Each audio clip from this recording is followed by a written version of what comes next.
Hey guys, today we have an LG washing machine that has the OE error and won't drain. This is very common on the LG washer and usually happens about at year number 4. So first thing is unplug it, and then you want to take out this little tube and drain out any water you can into a pan. You can put the little piece back in there to stop the water. Keep doing that until all the water is out. We're going to remove 3 Phillips head screws here that are holding the drain to the frame. We're going to take off this white plastic panel. That's after we took off the lowest of the 3 Phillips head screws, and we'll take off 2 here at the top. Holding onto that black thing we see underneath, that's part of the drain. So we have to replace the drain motor. And now I'm pulling the washer and dryer out away from the wall, so the dryer is stacked on top. I got to get the dryer off. So I'm going to take out this little screw here on the side, Phillips head screw.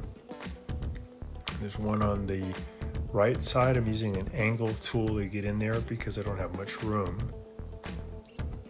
Get out that screw, and there's a little plate that comes off that's holding the dryer onto the top of the washer. It is possible to get the washer and dryer out about 3 feet away from the wall and then lean them both back together, but it's probably better to get the dryer off if you have someone to help you. So I turned off the gas, and I'm now going to remove the dryer vent tube.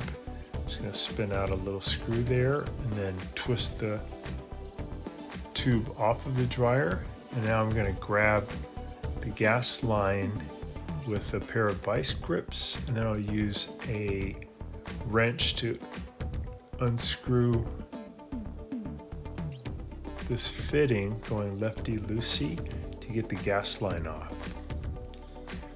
At that point, you could slide your dryer right onto a recycling bin or a garbage bin, and then using the wheels of the bin you can wheel the dryer out away from the washer. But I had help from a friend here to help me get the dryer off. That's probably the easiest way, but if you're all by yourself, you can just slide it onto like a recycling bin and then wheel it out of the way. So now that we have that off, we can get to the drain. I'm going to pull the washer away from the wall, and I'm going to lean it back about 45 degrees back against the wall. And that's going to allow me to go in from underneath to get the drain out. It is good to put something underneath the washer to support it because you don't want it to fall on you when you're underneath. They're very, very heavy. I'm going to take the drain tube out here, make sure it's unplugged. You can put like a cinder block or something just to hold it up to make sure you're safe. So now I have my flashlight, I'm going in underneath, and I'm taking a picture of all the connections so I have a better view. And what I want to do now is disconnect 2 different tubes that are connected to the drain.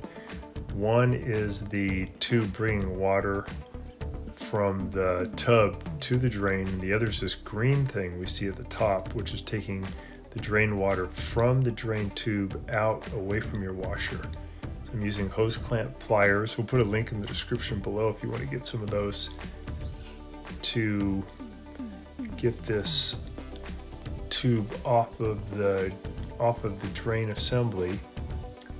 And once I get this clamp off, then I can lift up and pull that tube right off. I'm going to use a flathead screwdriver to push up on a tab underneath the washer as I push back my left hand on the front of the drain to get the whole thing to come out.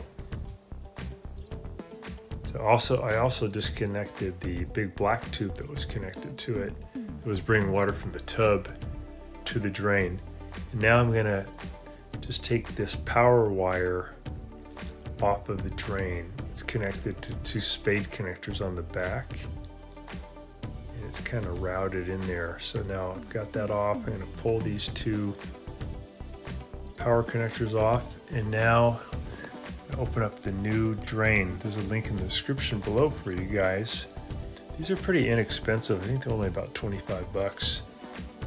So the new impeller feels nice and tight. I'm going to use a Phillips head screwdriver to remove the 3 screws that are holding the old motor onto the drain assembly. Once I get those off, I can separate the old drain motor that's defective from the drain assembly. What happens is the impellers that spin like a little propeller, they tend to get loose and wobbly like this one.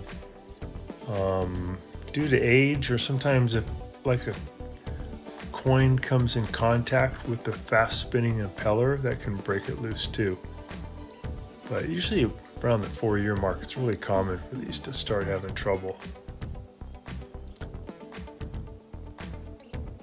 So I pried off the little cover here, the plastic cover off the old one.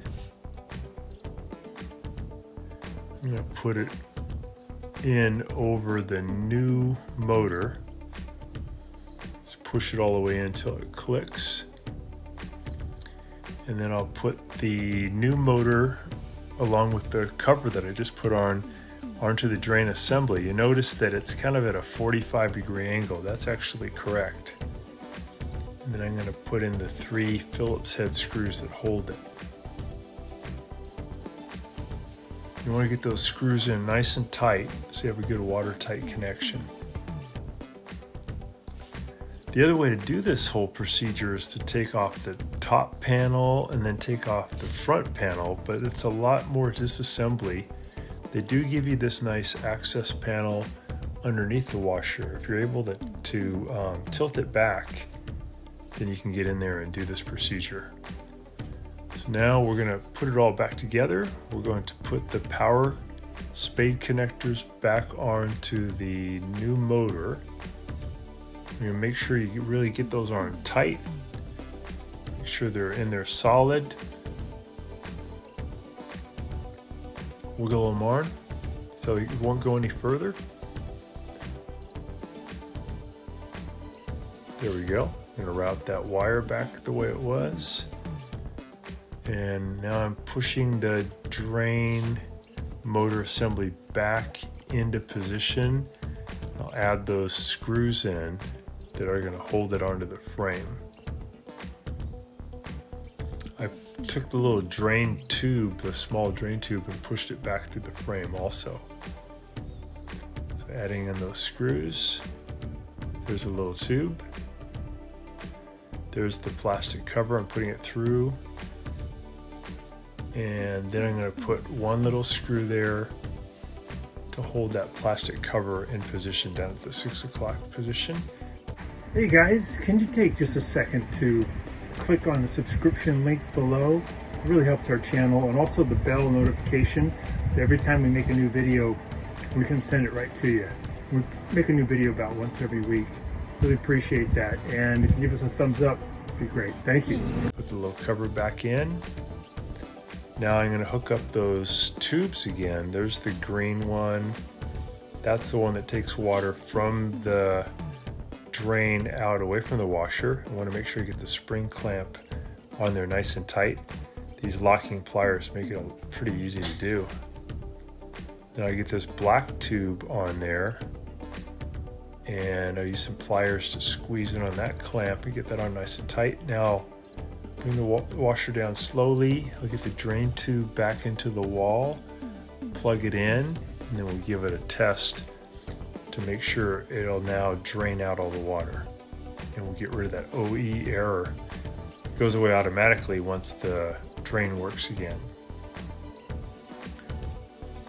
I'll set it for spin and drain, turn it on. Thanks so much for watching our video. Please leave any comments or questions in the comment section below. We really appreciate that. We have a really nice video coming up for you right here that I think you'll enjoy. Very similar, dealing with appliance repair. So thanks again for watching our video.